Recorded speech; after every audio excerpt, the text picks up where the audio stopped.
저희 뉴스웨이 라이브에서 시리즈로 마련해서 전해드리는 코너죠. 민생을 부탁해. 오늘은 전쟁의 교훈과 평화의 소중함을 느낄 수 있게 해주는 전쟁기념사업회 백승주 회장을 스튜디오로 초대했습니다. 안녕하십니까, 회장님? 예, 안녕하십니까? 어서 오십시오. 자, 지금 전쟁기념사업회가 운영하는 전쟁기념관, 많은 학생들이 반드시 가봐야 할 곳이기도 한데 여기가 지금 30주년이 됐다고요, 벌써? 그렇습니다. 전쟁 기념관을 문을 연 지 30주년이 되는 해가 되겠습니다. 네. 어떤 의미가 있을까요? 30주년. 보통 사람에게 30이라는 것은 옛날 이정편에 보면은 뜻을 세우는 뜻이 흔들리지 않는 그런 30년을 의미하는데 전쟁 기념관도 30년이 되면서 국민을 위해서 무엇을 해야 되는가를 분명히 할 때 네. 가 되었다. 분명히 하게 되었다. 이렇게 말씀드릴 수 있습니다. 그렇군요. 그 전쟁 기념관을 방문하기 전보다 방문하고 나면은 대한민국을 국가를 더 사랑할 수 있는 공공기관으로서의 어떤 해야 될 일을 분명히 하는 그런 해라고서 의미를 가지고 있다고 생각합니다. 그건 맞는 것 같습니다. 저도 아이가 어릴 때 거기를 다녀온 이후에 굉장히 관심을 갖고 애국심에도 관심을 갖고 물어보더라고요. 일단 전쟁기념사업회가 어떤 일을 하는 곳인지 시청자들을 위해서 좀 설명을 해주실 수 있을까요? 크게 네 가지로 제가 일을 하고 있습니다. 첫째는 전쟁기념사업회가 전쟁기념관을 운영하는데 거기는 11개의 상설 전시관을 통해서 대한민국 정체성을 이해하고 또 전쟁의 교훈을 바탕으로 평화의 소중함을 알게 하는 상설 전시관을 운영하고 있고요. 네. 또 지금 세대뿐만 미래 세대에게 국가의 소중함을 알게 하는 어린이 박물관을 운영하는데 굉장히 인기가 좋습니다. 네. 하루에 한 750명 관람할 수 있는데 보통 30초 만에 예약이 끝나요. 아, 그래요? 그 어린이 박물관을 운영하고 있고 그리고 다양한 교육 아카데미를 통해서 특히 군 장병에게는 하나의 그 정신전력이라는 좀 어렵게 들릴지 모르지만 정신전력을 조금 보강해주는 그런 역할을 하고 국민들에게도 나라 사랑을 할 수 있도록 하고요. 그리고 최근에 갑자기 비중이 높아진 부분이 대통령실이 인근에 있으니까 아, 그러네요. 국내외 VIP 다른 나라의 국가를 이끌어가는 지도자들 방문이 굉장히 많아요. 아. 이분들이 약간의 추모 시설이 있으니까 추모를 하고 또 공공 외교 기능을 하는데 그분들과 대화를 통해서 양국 간의 현안뿐만 아니라 지역의 어떤 현안 또 글로벌 이슈들에 대해서 정치 군사 지도자들 안보 지도자들과 의견을 교환하는 공공 외교의 기능을 이렇게 하고 있습니다. 그렇군요. 그럼 많은 귀빈들을 맞이하는 또 필수 코스라는 말씀이신데 그렇습니다. 혹시 기억에 남을 만한 뭐 에피소드 같은 게 있나요? 지금 트럼프 대통령이 당선된 이후에 저희 사무실 또 기념사업을 찾은 분 중에 입각한 분이 있어요. 아, 그래요? 예, 더그 버금이라고 노스다코다주 지사가 부부가 함께 최근에 방문했는데 그 미국에서 가장 부자 정치인입니다. 방문했는데 이분이 더그 버금이 내무부 장관 겸 에너지위원장으로 발탁이 되었어요. 이번에 입각을 했군요. 그래서 부부가 와서 한 1시간 정도 얘기를 나눴는데 굉장히 지금 트럼프 정부가 전 세계적 관심이잖아요. 그게 하나 입각한 사람이 왔다는 부분이 좀 인상 깊고요. 또 그 전에는 좀 인상 깊은 부분이 조금 우리 국민들 기억에는 대통령을 방문해서 우리 윤석열 대통령 앞에서 노래 부른 지도자가 있어요. 누구였죠? 기억이 날지 모르겠는데 아카레포레라는 노래를 불렀는데 비바람이 치는 바다 이 노래 음률이죠. 뉴질랜드 신디 키로 총독입니다. 근데 왜 기억이 남냐니까 기념관을 방문해서 거기서 노래 연습을 했어요. 갑자기 VIP가 노래를 한 곡 부르고 싶다는 거예요. 부르셔요 했더니 아카레포레 그 비바람이 치는 바다를 부르고 그 노래를 여기서 부르고 나서 그 다음에 방문을 대통령실을 방문했는데 대통령 앞에서 그 노래를 부르는 거예요.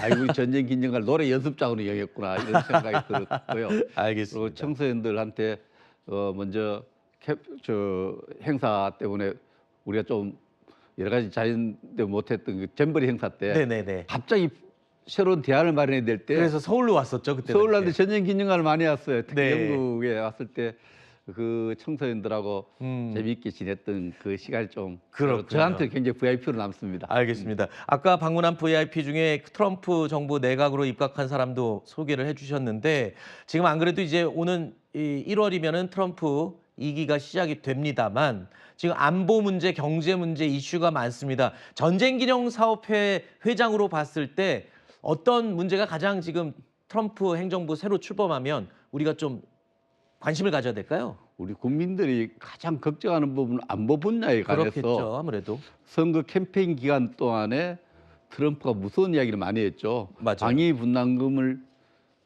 지금 한 10억 달러 정도 수준인데 10배, 네. 100억 달러 정도 받겠다 그 부분도 있고 또 지금 걱정되는 부분은 또 주한미군 규모가 28,500명이 서울 네. 주둔하고 있는데 이 규모를 조정하거나 또 완전 철수하거나 이런 문제를 제기할 가능성에 대해서 네. 국민들의 좀 걱정이 좀 크죠. 그렇죠. 예, 그런 부분에 대해서 걱정이 큰데 조금 다행인 것은 지금 인선이 막 발표하고 있잖아요. 네.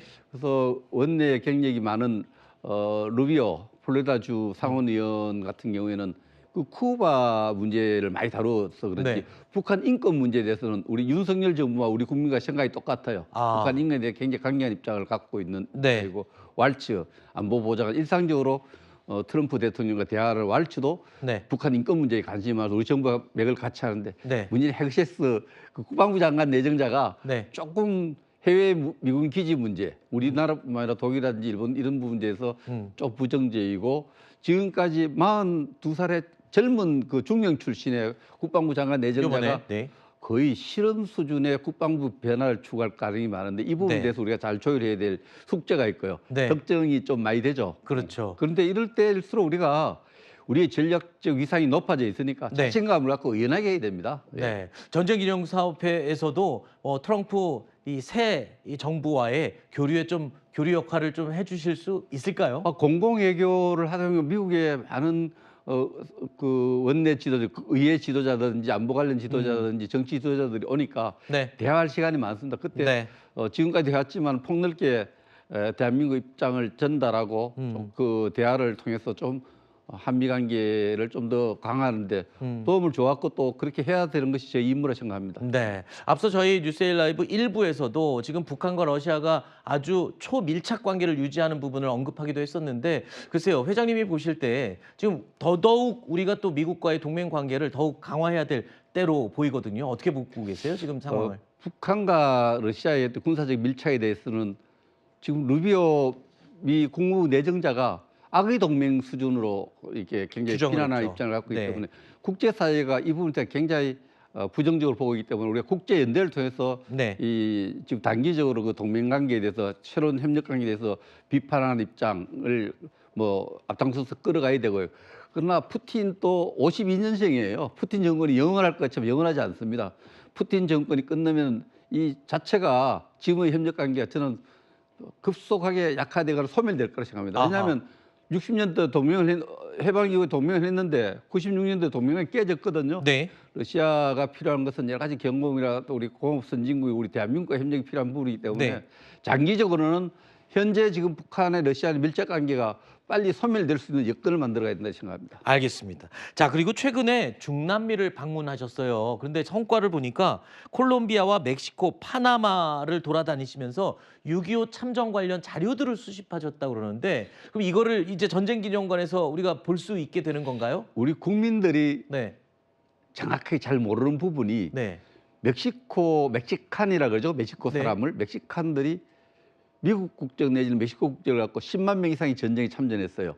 국가는 공식적으로 참전을 결심하지 않고 발표하지 않기 때문에 10만 명 이상의 멕시칸이 와서 한 1,000명 이상이 전사를 했어요. 그리고 파나마도 그렇고 이런 나라들이 조금 지금 대한민국과의 관계 속에서 그 부분이 조금 아쉬운 부분이 있어요. 저도 잘 몰랐네요. 듣고 보니까. 국가가 공식적으로 참전 안 했어. 참전국은 아니지만 그 국민들은 참전했고 물자도 지원했는데 이런 부분에서 우리 국민들도 그것을 알게 하고 그 나라 멕시코라든지 파나마 이런 국가 국민들도 알게 하는 것이 과거를 알면서 미래의 또 전략적 협력 관계를 돈독히 하는 도움이 됩니다. 그런 부분을 전쟁기념사업회가 앞장서 찾아서 그런 여건을 만들어 주려고 지금 갔다 왔는데 그렇게 결심도 썼고 그렇게 해갈 겁니다. 알겠습니다.